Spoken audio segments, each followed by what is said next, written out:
La medicina del trabajo en prevención de riesgos laborales comprende dos grandes ámbitos. El primero de ellos sería la vigilancia a la salud y el segundo serían los primeros auxilios. La Ley de Prevención de Riesgos Laborales introduce la medicina del trabajo como una especialidad integrada en los servicios de prevención de riesgos laborales. ¿Qué derechos son inviolables para el trabajador?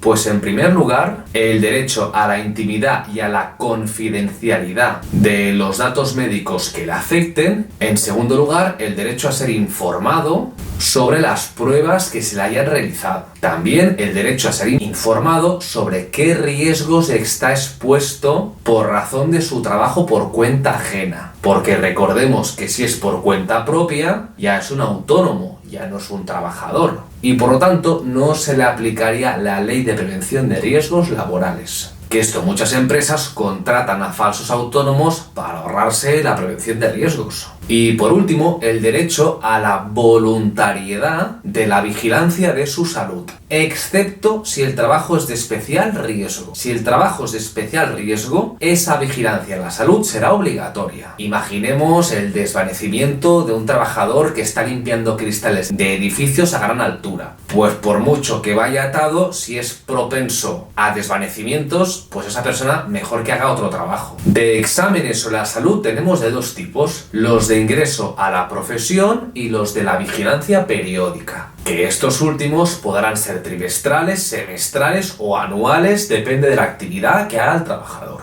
Y sobre el tema de primeros auxilios, os he preparado una entrevista a un profesor de ciclos formativos experto en sanidad que nos dirá cómo tenemos que actuar según los diferentes escenarios a los que nos encontremos.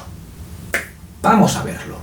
Hola, buenas, estamos con Joel, que es profesor de sanidad, y le voy a hacer unas cuantas preguntas sobre los temas de los primeros auxilios. Joel, ¿nos podrías decir qué son para ti los primeros auxilios? Bueno, los primeros auxilios son básicamente todas las actuaciones que haríamos a nivel de socorrista, es decir, la primera persona que encuentra a una víctima y que se utilizan pues, para mantener a la víctima estable y que no empeore su estado hasta que llegue la ayuda médica. También es encargado de llamar a los servicios sanitarios. La omisión de socorro, cuando una persona necesita ayuda, se considera un delito por el Código Penal. Es un delito castigado. ¿Qué podemos hacer lo mínimo para ayudar a alguien? Lo mínimo es llamar al 112 y explicar qué ha pasado y así activar el servicio de emergencia SEM. ¿Sí? Y si podemos ayudar, pues mejor que mejor. Bueno, una actuación. La segunda pregunta que yo te quería hacer es: ¿cuáles son los principios básicos de los primeros auxilios? Los principios básicos de los primeros auxilios serían como un decálogo, como unos 10 mandamientos que hay que seguir. Sobre todo, lo primero de todo es mantener la calma. Al mantener la calma podemos delegar más fácilmente las tareas si somos más de un socorrista, en este caso.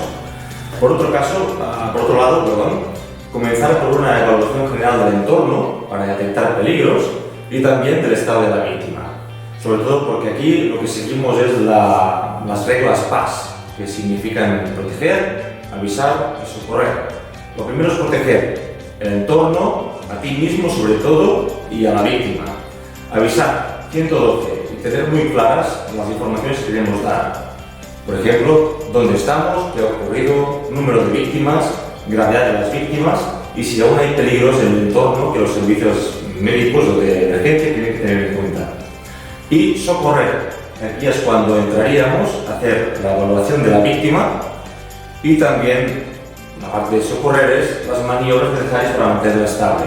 Si es una hemorragia, estroncar la hemorragia. Si es una parada cardiorrespiratoria, deberíamos pasar a las maniobras de reanimación pulmonar. Si es una asfixia, por ejemplo, maniobra de Hemrich, y así, etcétera, etcétera. Pero sobre todo, nunca extralimitarnos a más de lo que podemos saber. Por tanto, también como principio general, siempre que tenemos una víctima inconsciente, no moverla porque podemos empeorar sus lesiones. Pero a no ser que se tenga que hacer la maniobra de RCP, entonces hay que moverla para ponerla en decúbito supino, mirando para arriba, o a no ser que haya un peligro en el entorno, que si no apartamos a la víctima, pues su vida puede peligrar aún más. Tranquilizar a la víctima, otro de los mandamientos. Si la víctima está muy alterada por por la situación, por el peligro, tranquilizarla y no agravar la situación, por ejemplo, evitando que sus propias lesiones son muy graves. Es una cosa que podemos hacer. Una víctima cuando está en estado grave, una de las primeras cosas que pierde es la capacidad de termorregular su temperatura. Por lo tanto, sería conveniente siempre taparle y mantenerla caliente en ese sentido. Por mucho que sea verano y estemos a 30 y pico de grados, se tapa la víctima. Exacto, sobre todo si es una pérdida de conciencia o una hemorragia intensa, porque si pierde sangre pierde también capacidad para mantener temperatura, siempre taparíamos a la víctima, si vemos que lo necesita. Si por ejemplo muestra signos, ¿no?, de tiritar o ella misma manifiesta verbalmente que tiene frío. No dar nada de comer ni beber, como norma general. En muy pocos casos se recomienda, sobre todo como excepción, por ejemplo, en una hipoglucemia, en caso de diabéticos, si la persona está consciente, se le podría dar una pastilla de rescate de azúcar, por ejemplo. Siempre priorizar, si no sabemos bien cómo actuar, llamar al 112 para activar ya todo el servicio de emergencia. Y muy importante, aceptar tus límites. No extralimitarte por lo que hayas podido ver en películas o lo que hayas podido oír que se hace de esta forma. Solo hacer lo que sabes hacer, para no empeorar las lesiones. Esos serían los principios básicos que hay que conocer. Porque también podría incurrir en un delito penal una persona que se extralimitara en sus funciones. Exacto. Básicamente es esto, si nos extralimitamos, hay gente, por ejemplo, que ha visto muchas películas y cuando ve que una persona se ahoga, ha visto de hacer un agujero con el boli en la tráquea. Si no sabes hacerlo, lógicamente puedes matarlo. Claro. Pues, en este caso se consideraría pues, un delito, ¿no? De haber empeorado las lesiones. Solo limitarte a lo que sabes hacer. Otra pregunta que yo te quería hacer es que, como norma general, cuando encontremos una víctima, ¿qué es lo que tenemos que hacer? Muy bien. Cuando tenemos una víctima, lo primero sería hacer una valoración de su estado de salud. Miraremos diferentes cosas. Sobre todo lo que se llama valoración primaria, la primera que hacemos de emergencia. Miraremos su conciencia y su respiración. Para mirar la conciencia, si la víctima está en el suelo, nos acercaremos y diremos algo verbal. Pues, oye, ¿estás bien? ¿Qué te pasa? Si aún así no responde, hacemos un poco de zarandeo. Oye, ¿estás bien? ¿Ey? Y si aún así no responde, no se dice mucho esto, pero también podemos hacer un pequeño estímulo doloroso para ver si así tiene un mínimo de conciencia. Un pellizco, por ejemplo, ¿no? Un pellizco, por ejemplo, sería lo ideal. Hay gente a veces que dice lo de bofetear, se ha visto en las películas, pero esto no, lo ideal sería un pequeño pellizco que es una reacción suficiente para que se active. Si aún así no contesta, quiere decir que está en un estado muy profundo de inconsciencia. Por lo tanto, pasaremos a valorar lo segundo, que es la respiración. ¿Cómo se valora la respiración? Podemos valorar, como se hace siempre en los protocolos, es la maniobra frente-mentón. Con esta mano cogemos la frente con estos 3 dedos, con esta pinzamos el mentón y hacemos una hiperextensión del cuello. Una vez tenemos esta hiperextensión del cuello, ponemos nuestra oreja a la boca del paciente y abrimos la boca. De esta forma hemos abierto la vía aérea. Si respira, deberemos ver movimientos torácicos, escuchar el ruido del aliento y sentir el aliento en nuestra piel. La maniobra que se llama BES. Ver, escuchar y sentir. Esta maniobra la deberíamos hacer durante 10 segundos y en 10 segundos al menos deberíamos ver entre 2 y 3 movimientos torácicos si la persona respira. Si no es así, podemos dar por sentado que estamos ante una parada cardiorrespiratoria o que se va a producir dentro de poco, en el caso de que no se haya producido. Y una pregunta, Joel, ¿qué haríamos si la persona está inconsciente pero respira? En este caso, lo que haremos será, si la persona está inconsciente, igualmente llamar al 112 para activar todo el protocolo y la persona la colocamos en una posición de seguridad. Entre ellas, la posición lateral de seguridad, que enseñaremos ahora mismo. De esta forma, garantizamos que si la persona vomita no asfixiará con su vómito, no habrá broncoaspiración y también que la vía aérea no quedará tapada por la lengua, por ejemplo, por la pérdida de tono muscular, que la lengua cae para atrás y tapa la vía aérea. Verdad que te cortes, Joel, pero ya que estudian FOL gente joven, puede ser, no sé si recuerdo, que era también la posición para las personas que habían sufrido un coma etílico, Exacto. que también es interesante. Exacto. Es la misma posición que se haría en estos casos, porque el coma etílico de hecho también es lo mismo, una persona inconsciente pero con respiración. Por lo tanto, también haríamos el mismo procedimiento, que será el siguiente. Pues como hemos dicho, tenemos un paciente, una víctima que está inconsciente, que no respira, y por tanto, mientras esperamos servicios de emergencia, lo pondremos en PLS, posición lateral de seguridad. ¿Cómo será? Nos arrodillamos al lado de la víctima y lo primero, el brazo proximal lo colocamos a 90 grados con respecto al cuerpo. La pierna más lejana al cuerpo, nosotros la levantamos en flexión y este brazo lo ponemos al lado de la mejilla. Y de esta forma cogemos de las escápulas y de la cintura pelviana y lo traemos para el lado. De esta forma, su cabeza queda sobre su mano y podemos levantar un poco, cabeza por arriba para abrir la vía aérea, que no haya. Esta parte la podemos acomodar y si vemos necesario podemos poner una chaqueta aquí para aguantar más la posición con un objeto. De esta forma podríamos esperar a los servicios de emergencia y también no dejar la víctima si ya está, sino que vamos reevaluando sus constantes, como por ejemplo el pulso, para saber que no ha empeorado y no tenemos que empezar con las maniobras de reanimación. Y ahora una pregunta que te quería hacer es, ¿y qué pasaría si la víctima no respira? Aquí ya es cuando hemos dicho que empezaremos las maniobras de reanimación cardiopulmonar, lo que se llama soporte vital básico. Muy bien.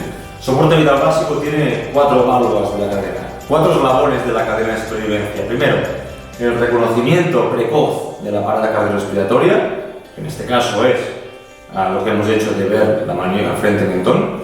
Luego llamar a los servicios de emergencia y también empezar rápidamente con las maniobras de compresión y con el uso del desfibrilador. La cuarta parte de esta cadena sería ya cuando llega a servicios de emergencia y empiezan con un soporte vital que llamamos avanzado, con medicación, con resucitadores manuales como la AMBU, que esto ya no nos pertoca dentro de los primeros auxilios. Nosotros entramos en las 3 primeras. ¿Cómo lo haríamos? Primero de todo, si hemos detectado a la persona que está en parada cardiorrespiratoria, el socorrista, en este caso, que sepa las maniobras, empezaría con la reanimación cardiopulmonar. Colocamos las manos encima de su pecho, los brazos que estén bien rectos y empezaríamos las compresiones. Pero antes que esto, es muy importante activar los servicios de emergencia. Le diríamos a alguien, llama a 112, una parada cardíaca. Bien, por favor, tráeme el DEA que está abajo. Y el Guillem iría a buscar el DEA. De mientras yo, pues empezaría con las compresiones torácicas. ¿Cómo se harían? Hay mucha gente que uno de los principales errores que se comete es hacer las compresiones doblando los codos. Esto es uno de los principales errores. Lo que se debería hacer es mantener los codos bien fijos y hacer el movimiento con la espalda. El ritmo de las compresiones debería ser entre 100 y 120 por minuto. Y en el caso del adulto, el ciclo seguiría 30 compresiones y 2 ventilaciones. Por tanto, vamos a hacer 30 compresiones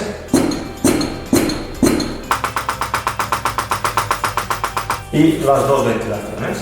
Hacemos lo mismo, hiperextensión del cuello. El frente-mentón, abrimos la tráquea, ¿no? Abrimos la tráquea, la vía aérea, cerramos la nariz, pinzamos con los 2 dedos y damos las 2 ventilaciones, sellando bien su boca con la nuestra.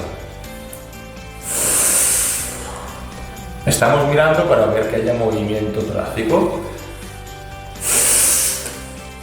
Lo mismo. Y ahora empezamos otra vez el ciclo. Y así, 32, 32. Pero, de hecho, las ventilaciones no son algo obligatorio necesariamente, porque mucha gente no las sabe dar eficazmente o nos pueden contagiar enfermedades si no tenemos una mascarilla, y más hoy en día con la situación de pandemia. Por tanto, lo ideal sería priorizar las compresiones. Si no sabemos hacer ventilaciones, 30, 30, 100, 100 seguidas y haciendo compresiones sin parar. Si somos 2 socorristas, nos podemos alternar para que uno no quede demasiado cansado. Otra pregunta que tengo para ti es, ¿en qué casos dejaríamos de hacer esta maniobra? Sí, la RCP, esta maniobra de compresiones, la dejaríamos de hacer cuando la persona recupere la conciencia y la respiración. En este caso la pondríamos en PLS, posición de seguridad. También cuando lleguen los servicios de emergencia médicos, dejaríamos hacer la reanimación para que actuaran ellos. Y en un caso especial, que es cuando estamos por ejemplo solos, nadie nos puede cubrir y estamos tan agotados y ya ha pasado tanto tiempo que ya las compresiones no son eficaces. Porque la reanimación cardiopulmonar a partir de 10 minutos la tasa de supervivencia baja en picada. Vale, Joel, aquí tenemos el DEA y una pregunta que te quería hacer es ¿qué tenemos que hacer antes de colocar los adhesivos? Sí, cuando tenemos este DEA, esto por ejemplo los de entrenamiento, lo que veríamos es que también viene con cuchillas de afeitar, con pañuelos, porque tenemos que asegurarnos de que el pecho del paciente no esté mojado, porque como son corrientes eléctricas podría crear alteraciones. También que el paciente esté bien rasurado para que los adhesivos se peguen bien y fijarnos, porque mucha gente lleva joyas, pues que los adhesivos no queden en contacto con la parte metálica, apartarlas. Hay gente incluso que lleva un marcapasos, se puede palpar debajo de la piel y haríamos de no ponerlo encima de él cuando colocamos los adhesivos. Cuando llegue el DEA, directamente ya lo encenderemos. Conectamos y vemos dos adhesivos. Analizando el ritmo cardíaco. Espera. Ahora sí. Cuando llega el DEA, lo abrimos y vemos que hay dos adhesivos. Uno que va a la parte superior derecha, ya lo colocaríamos aquí, y otro que va en las costillas, en el lado izquierdo. Y aquí encendemos. Veremos que la máquina nos dice analizando el ritmo cardíaco. Aquí decimos al mundo, a la gente, que nadie toque al paciente. Importante. Se recomienda dar una descarga. Se carga el aparato. Manténgase alejado del paciente. Que nadie toque al paciente. Una descarga. Y damos una descarga. Se dio una descarga. En pausa. Inicie resucitación cardiopulmonar. Volvemos. Habrá un punto en que el DEA vuelva a analizar el ritmo cardíaco. Dejamos de hacer RCP, volvemos a comunicar a la gente que haya por el lado que no toque el paciente y a lo mejor el DEA nos dice recomendado dar una descarga, pues la damos. O a lo mejor nos dice no está recomendado dar una descarga, porque no haría nada, pero continuamos haciendo RCP. En todo caso lo dejamos pegado para que lo vaya analizando. Este sería lo que es el soporte vital básico, reanimación cardiopulmonar, junto con el uso del desfibrilador externo automático. Pues Joel, este aparato del DEA es el mismo que nos podemos encontrar en las calles, en el metro. Exacto. Modelos distintos, porque este es de entrenamiento, pero con el mismo funcionamiento. Se encuentran sobre todo en lugares públicos, en espacios que se llaman cardioprotegidos. Cada vez hay más en las grandes ciudades, en espacios deportivos, en centros escolares, etcétera. Por eso es muy importante que la gente sepa usarlo correctamente. Y otra pregunta que te quería hacer es, ¿qué hacer en caso de atragantamiento?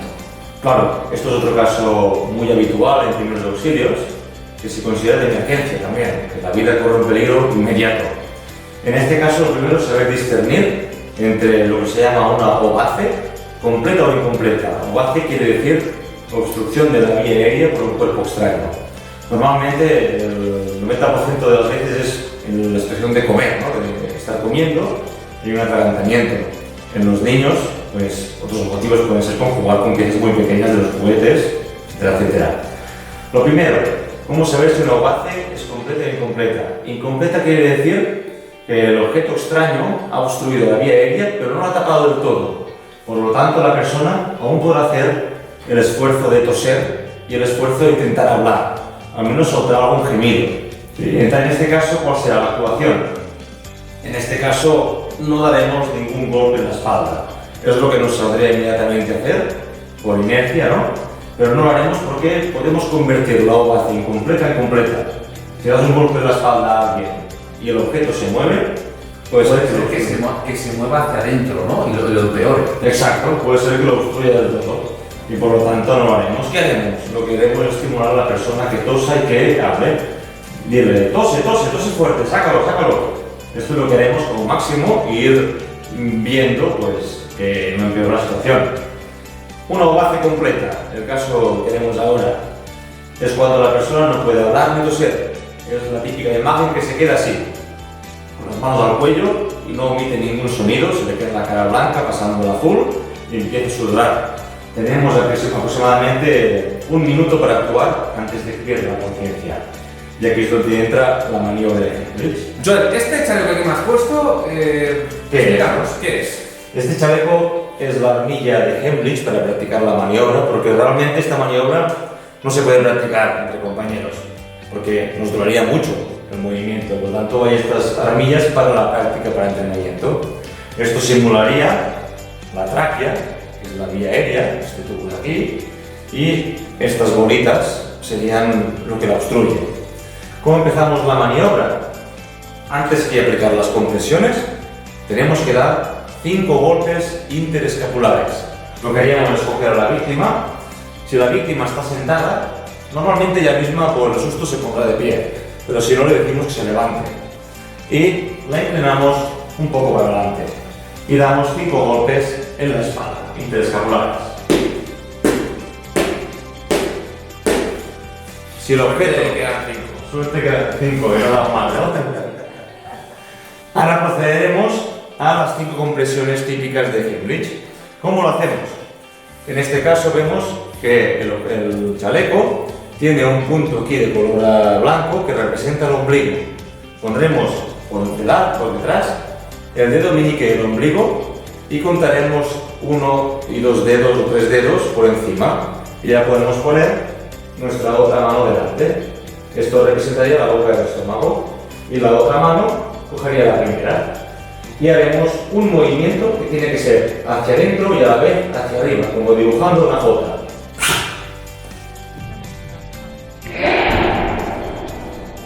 Y esto también hasta 5 veces. 5 veces. Si no sale la primera, 5 veces. El movimiento debe ser para adentro y para arriba. Un movimiento ascendente y a la vez hacia adentro para comprimir el aire que queda en los pulmones para que ayude a sacar el objeto para arriba. Y si pasas estas 5 veces no has el objeto que obstruía, ¿qué hay que hacer? Claro, en este caso tenemos que repetir este ciclo. 5 golpes interescapulares, 5 compresiones toracoabdominales. ¿Qué puede pasar? Si no sale en un minuto, más o menos un minuto, porque aguante la persona sin respirar, perderá la consciencia. ¿Qué haremos entonces? RCP. Como tenemos a una persona, como hemos dicho al principio, sin consciencia y sin respiración, tenemos que empezar las maniobras de reanimación cardiopulmonar, llamar al 112 y rezar, iba a decir. Antes has hablado de que si el paciente se queda sin oxígeno por más de 10 minutos, las consecuencias son irreversibles. ¿Nos podrías explicar qué significa? Sí, sobre todo porque nuestro cuerpo para vivir necesita oxígeno y nutrientes que lleva la sangre. Uno de los órganos más sensibles a la falta de oxígeno es el cerebro, sin duda. Por lo tanto, cuando estamos haciendo las compresiones que he dicho antes, lo que hacemos es bombear el corazón y enviar sangre al cerebro. De esta forma estamos manteniendo estable el cuerpo hasta que llegan los servicios de emergencia. Si no bombeáramos sangre, a los 10 minutos la falta de oxígeno se considera prácticamente irreversible. El daño neuronal es tan grande que prácticamente la persona que sobrevive quedaría con graves secuelas, si es que sobrevive. Graves secuelas, por ejemplo, una hemiplegia, una parálisis en una parte del cuerpo, problemas en el habla, hasta un estado incluso vegetativo. Esto le pasa a personas que han sufrido un coma, ¿verdad? También, sí. Sobre todo este carácter isquémico, quiere decir que la sangre no llega. Cuando la sangre no llega es cuando se producen daños neuronales, o pueden producirse. Otra pregunta que te quería hacer es, ¿cómo hay que actuar en caso de que el paciente tenga una hemorragia? Claro, esto también es típico en primeros auxilios, porque son heridas y hemorragias. Primero, como siempre, es valorar qué tipo de hemorragia es. Puede ser una hemorragia capilar, como un cortecito en el dedo, que solo sangra de forma superficial. Una hemorragia que se llama venosa, con la vena. O arterial, ¿no es lo mismo? O arterial. Sí, la venosa sería un flujo de sangre que no para, como una colada de lava. Y la arterial sería intermitente, como un aspersor, va saliendo trompicones. Al ritmo de los latidos del corazón, ¿puede ser? Al ritmo de los latidos del corazón.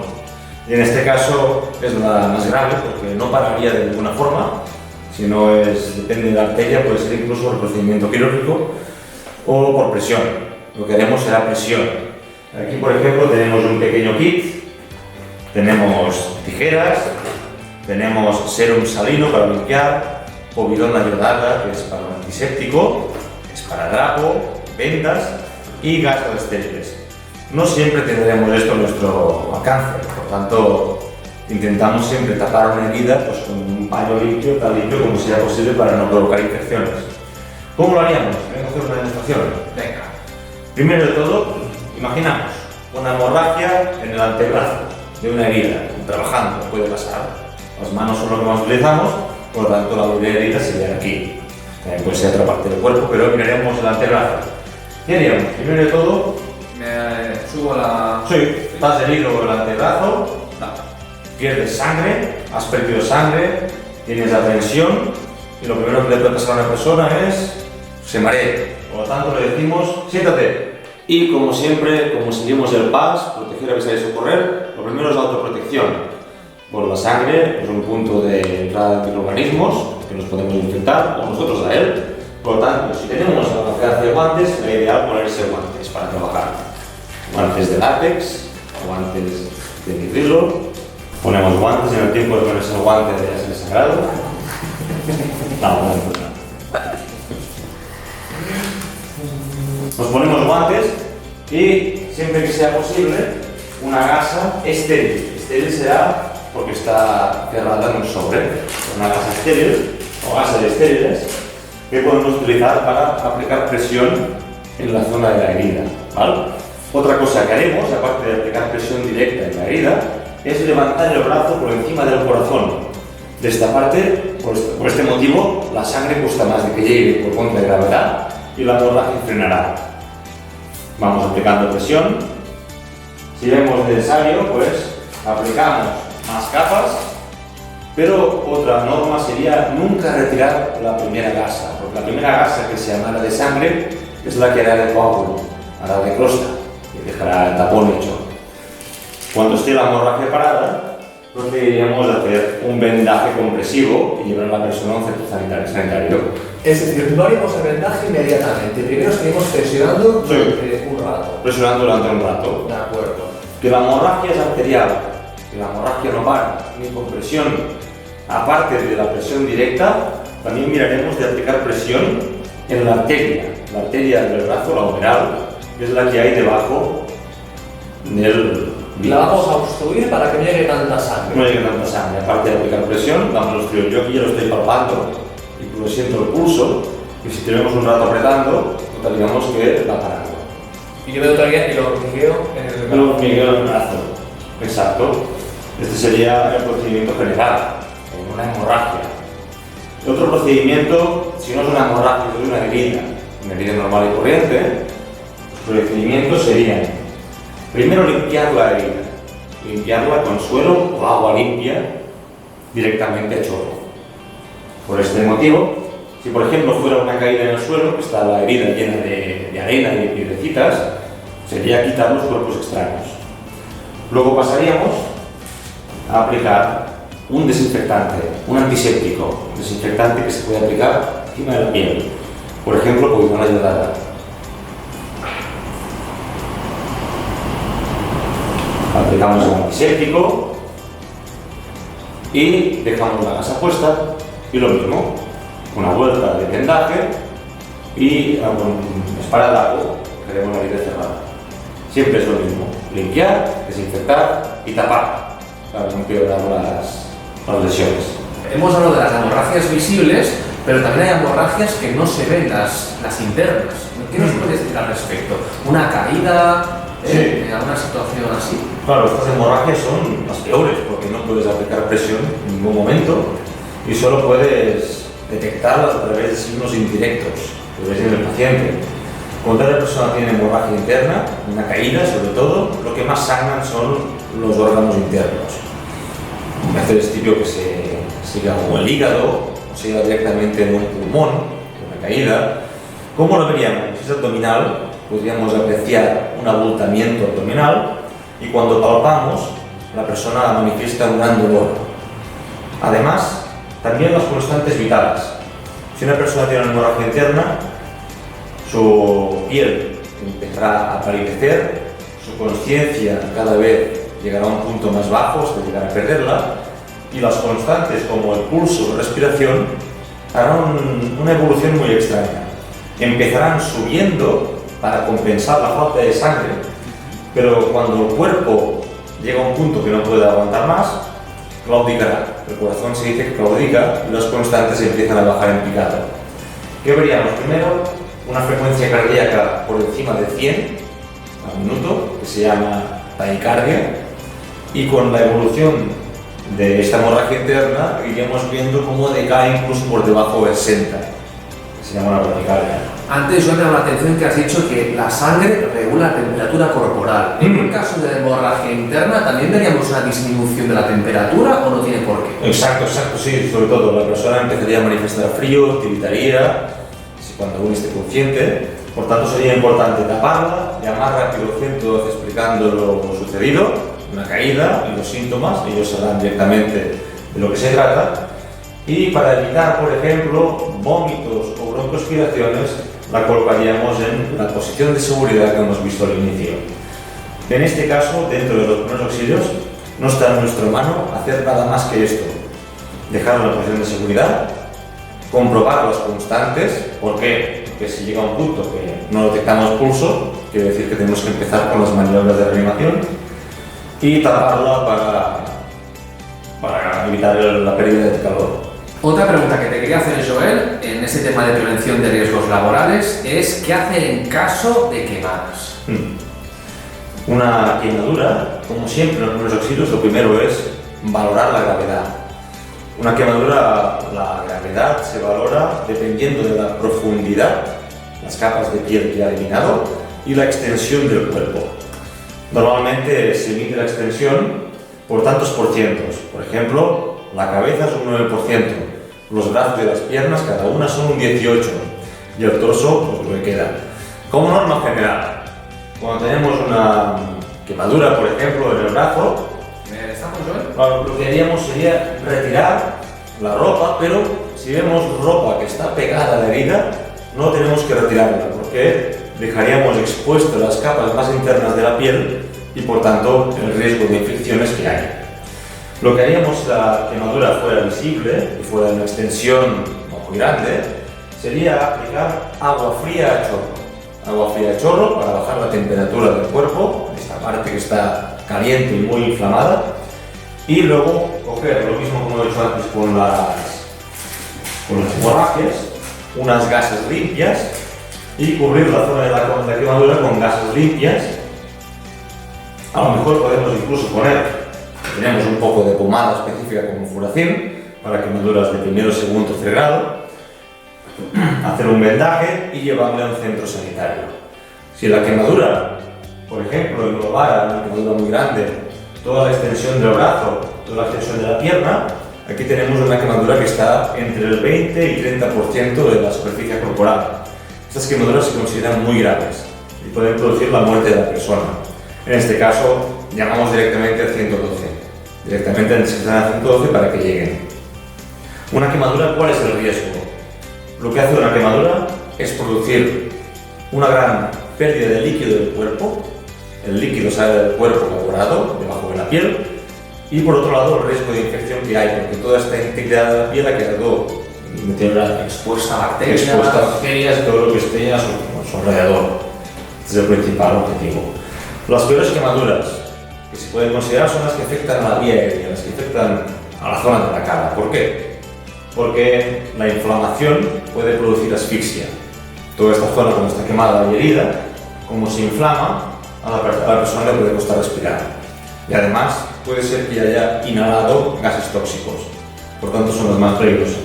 Y una pregunta que quería hacer, Joel, es que al principio de todo has dicho que no hay que dar nunca ni de comer ni de beber al paciente. En este caso, en las quemaduras, esta evaporación de líquidos de la cual tú estás hablando, ¿significa una deshidratación? Sí. ¿Y sería correcto darle de beber al paciente o tampoco? Solo en el caso de que vemos que su nivel de conciencia es muy elevado, para evitar lo que son broncoaspiraciones, ¿no? Que se atraganten con solo agua como máximo. Estos serían unos pequeños casos que se podría hacer. Bueno, Joel, pues muchas gracias por esta clase de primeros auxilios. Perfecto, a ti. De verdad que quería que lo hiciera un profesional como tú y realmente nos será muy útil y seguro que a todas las personas que vienen a este canal de FOL están muy contentas gracias a esta masterclass, estas instrucciones que nos has dado. Muy bien, muchas gracias a vosotros. Gracias. Un saludo. Adiós, que vaya bien.